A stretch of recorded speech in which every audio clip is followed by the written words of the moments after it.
माझं बोलणं त्यांना कळलं. मी त्यांच्यात मातीत बसलो. त्यांनी शिवाय दिलं, मी दिलं. त्यांनी धरलं तर मी धरलं. एक रूप झालं ना. त्यांच्या भाषेत राहिलो ना. त्यांना जसं कळन तसं सांगितलं ना.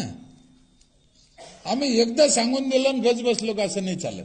बघा, महादेवाला शिवरात्रीच्या दिवशी कोणतं झाड आवडतं?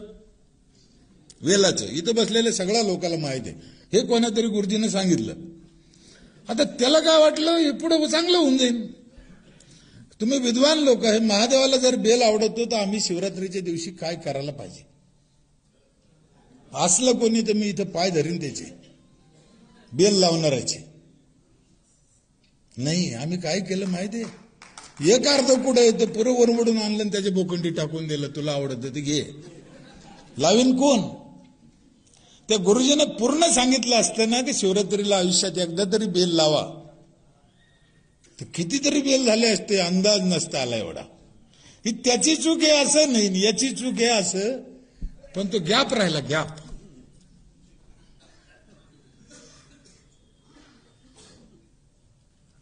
माझी आई वारली 6 महिने झाले.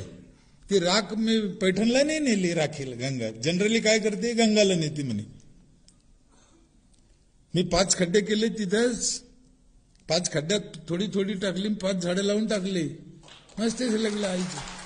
तुम्ही चांगला विचार करा. त्या राखीपैकी एक चमचाभर राख घेतली, तुमच्या आईची आहे, बापाची आहे, नवऱ्याची असन, एक गिलासभर पाण्यात टाकली, तुम्हाला प्यायला दिली, तुम्ही पिन का? नवऱ्याची असली तर नाही, बापाची असली तरी. मग दुसऱ्याच्या पाण्यात कशी टाकता? नाही कळलं ना आम्हाला. किती साधी गोष्ट आहे. त्या दिवशी सांगणाऱ्यानं सांगितलं असं गंगेत ना, त्याची कारण वेगळे असू शकते. एकमेकाला नाव ठेवत बसायचं नाही. त्या दिवशी गंगा धो धो वाहत होती. आता वाहती का? तिचं डबकं झालं ना. आता नाही झालं ते. काळानं रूप बदला, जेआर बदला. नसन तुमच्या याच्यात तरी बदला. साहेबाकडे कोणा याचिका दाखल नाही केली म्हणे, तरी त्यांना कल्पना आली. त्यांना वाटलं की नाही चाललं, त्या तिसऱ्या लोकांसाठी स्मशानभूमी पाहिजे, त्यांना व्यवस्था पाहिजे.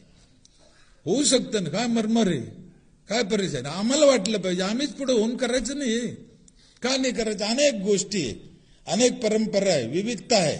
नाव ठेवायचं नाही. आपल्याकडे नुसते नाव ठेवते. प्रत्येकात मजा आहे, प्रत्येकात आनंद आहे. प्रत्येक सण आहे, महिन्याला सण आहे, महिन्याला पुण्यतिथी आहे. त्याचा आनंद घ्या, त्याच्यापासून चांगलं करून घ्या ना. आम्ही नाव ठेवतो. ते व्हॉट्सअपचं काढलं होतं गणेशरावनं. काय रोज होते. एक काय येतं आपल्याकडे, ते ब्राह्मण समाजाला लेट टार्गेट केलं जातं. त्याने आम्हाला लुटून खाल्लं, त्याने आम्हाला लुटून खाल्लं. काय लुटून खाल्लं मला कळतच नाही हो. कसं काय लुटून खाल्लं? तुम्ही घर बांधलं 15 लाखाचं. तुम्ही गेले, गुरुजी मी त्या घरात राहायला कधी जाऊ? ते म्हणलं शुक्रवारी 4 वाजता जाईन, दी 200 रुपये. त्याचं काय चुकलं हो? काय चुकलं? काय त्याचं काय चुकलं? अरे आम्हाला अक्कल नाही, आम्ही अजून म्हणायलाच तयार नाही. त्याने लुटलंच म्हणते आम्ही. त्याने कसं काय लुटेन? बरं ते कुठं आलं तुमच्या घरी का बाबा तू कधी जातो म्हणाला? आम्हीच जातो.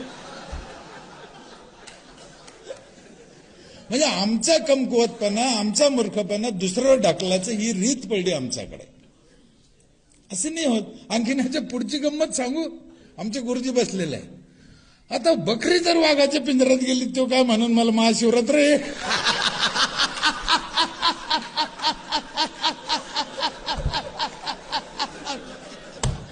नाही म्हणणार ना हो.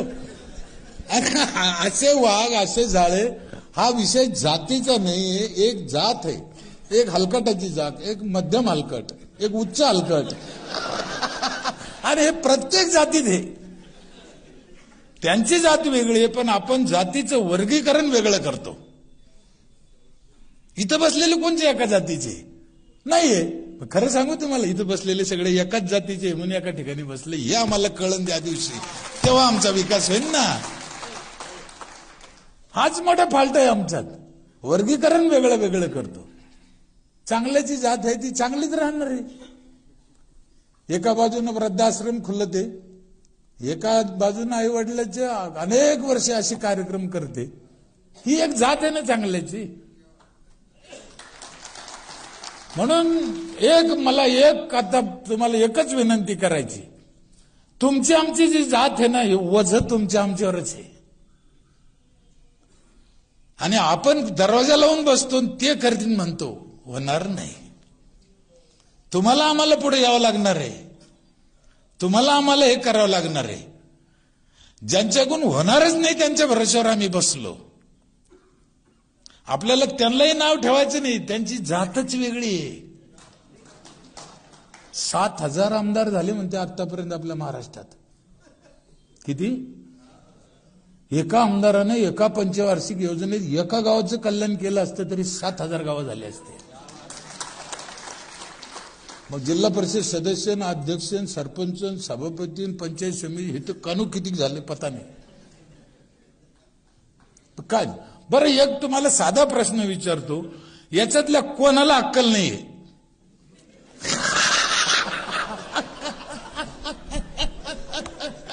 आहे कोणी मूर्ख? आहे ते मूर्ख नाही, आम्ही मूर्ख आहे का? आम्ही त्यांच्या भरोश्यावर बसलो. आम्हाला ज्ञानेश्वर महाराजांनी सांगितलेलं आहे ना, आपली आपण करा, सोडू नको. म्हणून आपण आपलं काम करायचं, आम्ही आमच्यासाठी करू. आमचं पाहून लोक लाजतेन करतील. काय करायचं आम्हाला? आमच्या दारात 4 झाडं लावायची आमच्यासाठी.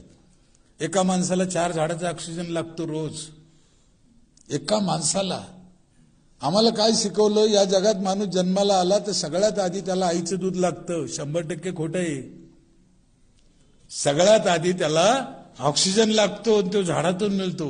आई मेली तरी पोरग जगन, ऑक्सिजन नाही मिळालं तर जगणार नाही. आय मरावं असं आपलं म्हणणं नाही, झाड महत्वाचं आहे. हरामखोरांना 4 झाडं आयुष्यात ते कधी लावले नाही, पण जाताना 4 क्विंटल घेऊन जातो.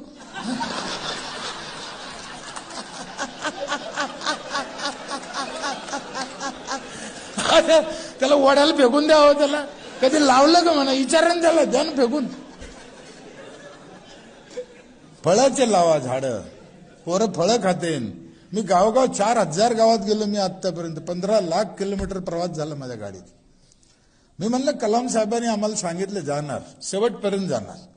माझी शेवटची एकच इच्छा आहे. एवढं भाग्यवान नाही आपण, पण कलाम साहेब गेले तसंच जावं अशी माझी इच्छा आहे.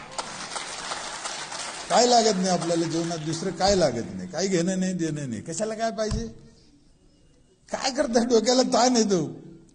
माणूस एकदम भुंग्यासारखे ते चक्रव्यूहात पडलं. माझं तुम्हाला एक प्रश्न विचारू. आपण महात्मा गांधीची जयंती कधी साजरी करतो? बाबासाहेब आंबेडकरची आणि आपल्या आजीची.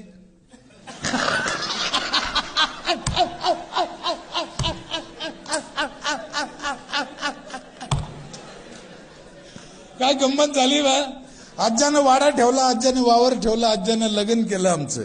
आज्जा आमच्या ध्यानात नाही, ते आमच्या ध्यानात. याचं कारण असं आहे, ते लोक समाजासाठी जगले म्हणून समाजाच्या आठवणीत राहिले. आमचा आज्जा वाट्याच्या पुढे जाऊ दगड ठोठवून मेला.